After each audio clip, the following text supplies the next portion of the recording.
situations. Sometimes you evaluate them more on third down. You'll evaluate the throws that they're making when the pocket's breaking down and, things are going on around their feet that aren't real pleasant, or you look at them at the end of a half, end of a game, and can they rally their team? One stat we keep track of is how many comeback wins does a team have? Well, if they're on a great team, they may not have a lot of opportunities because they're blowing people out.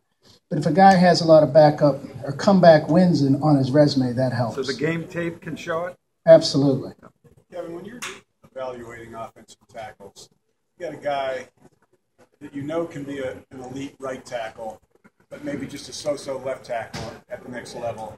How does that affect his value, particularly in the first round? Well, left tackles traditionally have gone higher than right tackles, but if you have a hole on your right side, maybe you'll value the right tackle more than you would the left tackle just because he's of a certain body type. But, if a guy has only played on the right side, you have to project whether he has the abilities to survive or help out on the left side. If he's starting on the left side and you think he's a right side guy, then of course you're going to have to make that projection as well. And it's a little more difficult, I think, than maybe imagined, because it's doing everything backwards, and it takes those guys a while. But you certainly can, but you want a guy that can play both, unless they're elite left tackle types, which are special. How do you factor in the input of assistant coaches with what your scouts have done, and how do you figure out what the appropriate weight to give their opinion?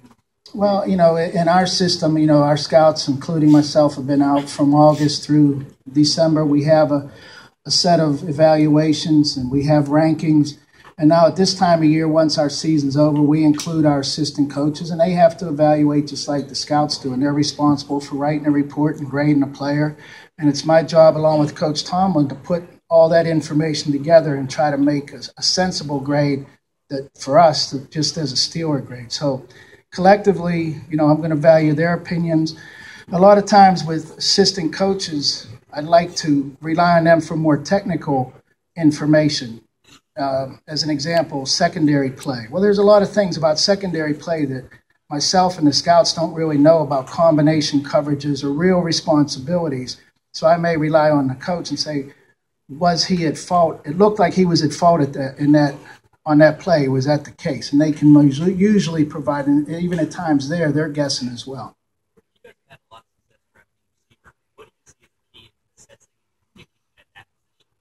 I don't know if there's any formula for it. We evaluate the receivers just like we evaluate any other position.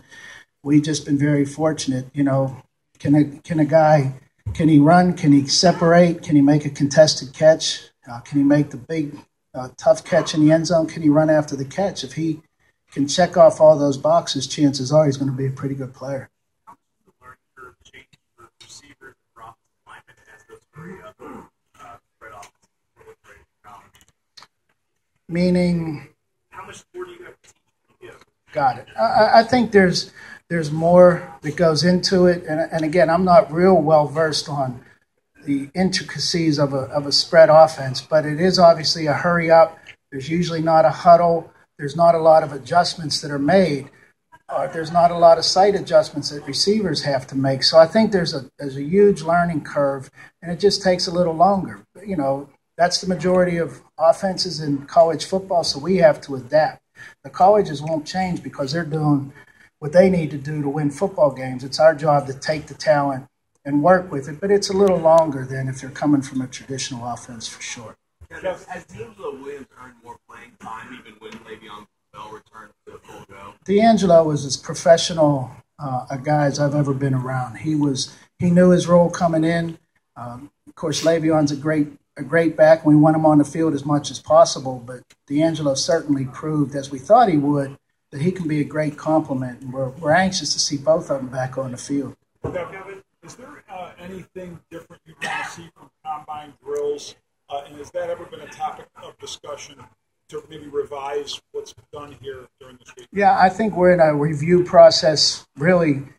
You always kind of were and had opportunities to offer your input, but I think it'll be a more formal approach from here through. And, you don't want to get away from the traditional drills that we've done because you have so much information stored over the years for a comparison, but you don't want to grow stale either. So we'll look at what we do. Is there value in it? And really, there might be value in it for the Steelers, but maybe not for another team. So we have to do what's collectively best for the league.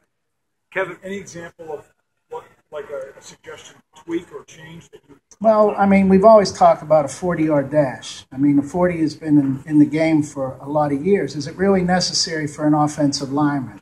Probably not. Does an offensive lineman have to run 20 yards? Well, he may have to be able to get to a safety at 15 yards. So if he can run 20, he can run 15. Same thing. Is a 10-yard dash important for him? Yeah, because he has to reach a linebacker who may be 5 to 7 yards away. So there's still value, but you have to look, is he really ever going to run 40 yards? That might be something just off the top of my head that we need to examine, but we'll look at each drill in that manner and say, what's the real pertinence for the whole league and not just us. Kevin, you haven't been shy about drafting Ohio State players. What do you make in general of this year's? There's 14 guys here, I guess, from Ohio State, just this class of draft-eligible players from Yeah, no, they have a great class. Coach Meyer put together a great recruiting class at Ohio State, much like he did a few years ago with the University of Florida. There was a special class that Pouncey and the Tebows of the world were all together. And so I think that just speaks volumes as to his ability to put together a great team, and they won a national championship. So it's not surprising that they have a lot of draft prospects this year. There are a lot of defensive tackles like 20, 21 years old. You factor the age of the prospects in the draft in your evaluation? Yeah, I mean, you factor in the age. Obviously, the younger, they may have more upside. The older, they're more mature and ready to go. So I think it can go either way, and we won't value one over the other. We'll just value the total concept of who that player is and understand that the young one may have an extra year, but it may take him an extra year. So are you really gaining anything?